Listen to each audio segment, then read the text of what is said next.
जब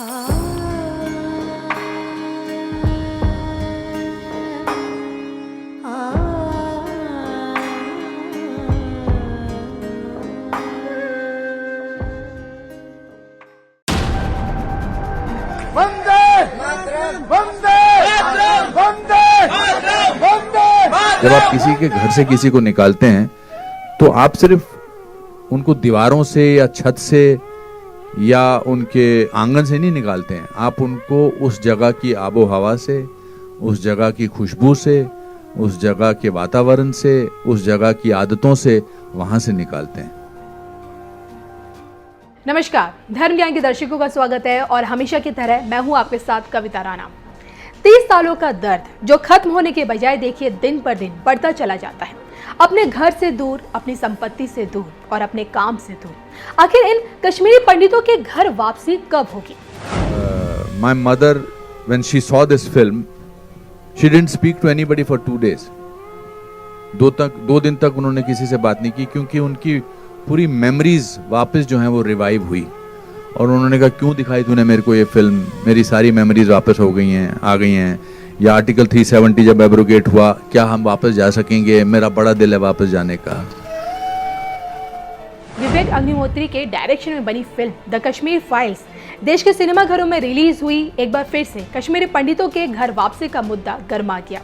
वर्षों से कश्मीरी पंडितों के साथ हो रही राजनीतिक नाइंसाफी का ये नतीजा है कि आज तक कश्मीरी पंडित अपने घर नहीं जा सके। आज भी उन्हें देश के अलग अलग हिस्सों में शरणार्थियों की तरह रहना पड़ रहा है। ना ही कोई परमानेंट ठिकाना है, ना चाहकर भी तंग कोठरियों और राहत शिविरों में रहना पड़ रहा है। रोटी के लिए देखिए दर दर की ठोकरें खानी पड़ रही है और ऊपर से बच्चों के भविष्य की चिंता और अपनों से दूर रहने का दुख। कश्मीरी पंडितों के साथ हुई बर्बरता और सामूहिक पलायन पर आधारित फिल्म द कश्मीर फाइल्स में देखिए जो कुछ भी दिखाया गया, उस दर्दनाक कहानी में आज भी कश्मीरी पंडित जी रहे हैं। 90 का दशक और 19 जनवरी का दिन, जी हाँ, भारत के इतिहास में दर्ज ये वो मनहूस तारीख है जब कश्मीरी पंडितों का नरसंहार हुआ। 19 जनवरी 1990 की सर्द सुबह अजान के साथ साथ नारे गूंजे, कश्मीर में अगर रहना है अल्लाह अकबर कहना है। सड़कों पर इस्लाम और पाकिस्तान की शान में तकरीरें होने लगी। हिजबुल मुजाहिदीन की तरफ से कश्मीरी पंडितों के घाटी छोड़ने का फरमान सुना दिया गया और इसके बाद देखिए जो हुआ, उसने इंसानियत को भी शर्मसार कर दिया। रात के अंधेरे में हिंदू परिवारों की बहू बेटियों के साथ बलात्कार किए गए। बंदूक की नोक पर कश्मीरी पंडितों को उनके घर से बेघर कर दिया गया। लूटपाट मचाई गई, कमजोर लोगों पर अत्याचार किया गया, हिंदुओं के घरों का नामो निशान तक मिटा दिया गया। और उस रात कश्मीरी पंडितों का ऐसा नरसंहार हुआ कि देखिए ना, 20वीं सदी की शुरुआत में जो 10 लाख कश्मीरी पंडित थे, उनकी तादाद आज की तारीख में 9000 से ज्यादा नहीं है। 90 से लेकर आज तक कितनी ही सरकारें आई और गई, लेकिन कोई भी कश्मीरी पंडितों के इस दर्द को समझ नहीं पाया। आज भी कश्मीरी पंडित अपने घर से दूर बेघर है और ऐसे में सवाल ये उठता है कि क्या असंभव को भी संभव करने वाले पीएम मोदी अपने कार्यकाल में कश्मीरी पंडितों के घर वापसी करा पाएंगे? पीएम मोदी के बाद क्या योगी के कार्यकाल में ऐसा संभव है? और इसको लेकर देखिए देवज्ञ डॉक्टर श्रीपति त्रिपाठी जी की ज्योतिष गणना क्या कहती है और उनकी कश्मीरी पंडितों को लेकर भविष्यवाणी क्या कहती है। आप भी पूरा सुनिए। तो नमस्कार, मैं हूँ डॉक्टर श्रीपति त्रिपाठी। आइए इस वीडियो के माध्यम से जानते हैं कि 19 जनवरी 1990 को अपने घर से बेघर हुए कश्मीरी पंडितों की क्या कश्मीर में वापसी हो पाएगी? असंभव को भी संभव करने वाले पीएम मोदी क्या अपने कार्यकाल में कश्मीरी पंडितों को उनकी असल जगह विस्थापित कर पाएंगे? मतलब विस्थापितों को स्थापित कर पाएंगे? अगर इस कार्य में मोदी असफल होते हैं तो क्या योगी के राज में ये मुमकिन हो पाएगा? इसको लेकर ज्योतिषी गणना और भविष्यवाणी क्या कहती है, आइए जानते हैं।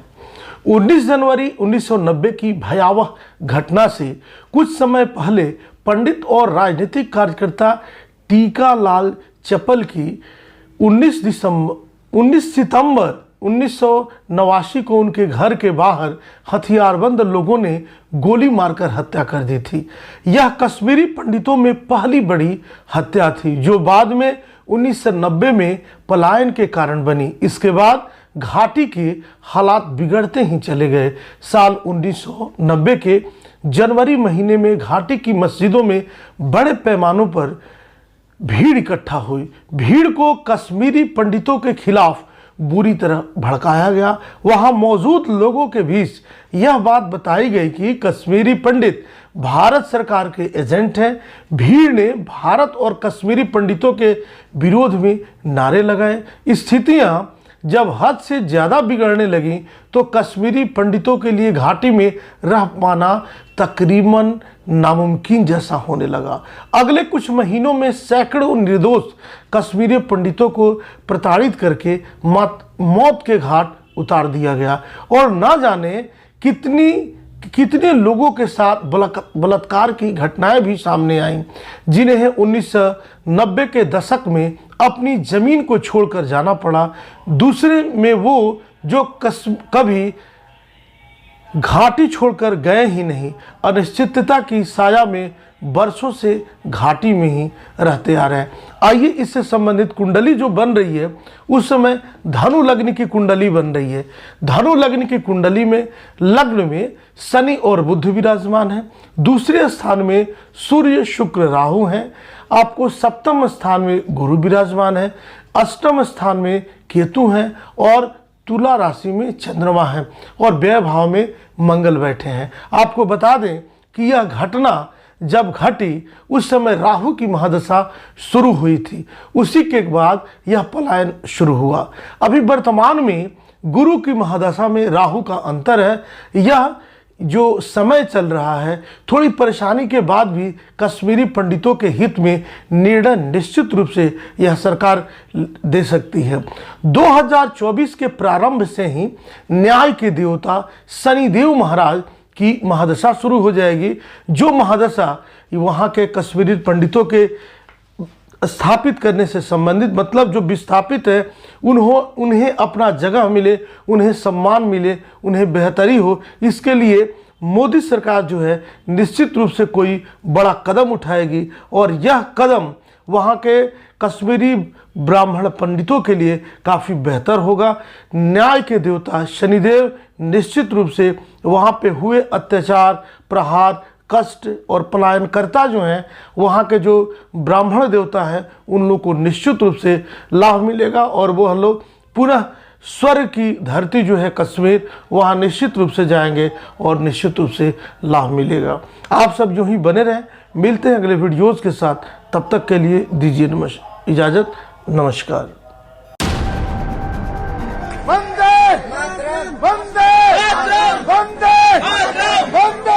जब आप किसी के घर से किसी को निकालते हैं तो आप सिर्फ उनको दीवारों से या छत से या उनके आंगन से नहीं निकालते हैं, आप उनको उस जगह की आबो हवा से, उस जगह की खुशबू से, उस जगह के वातावरण से, उस जगह की आदतों से वहाँ से निकालते हैं।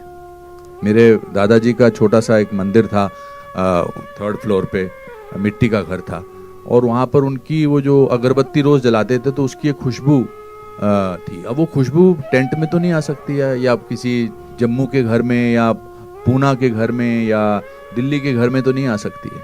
हम होटल में 5 स्टार होटल में रहते हैं बहुत दिनों तक, लगता है यार अभी घर जाके अपने बिस्तर पे सोना है। हम अमेरिका जाते हैं या कहीं और जाते हैं, हम कहते हैं चलो यार इंडियन खाना खाते हैं,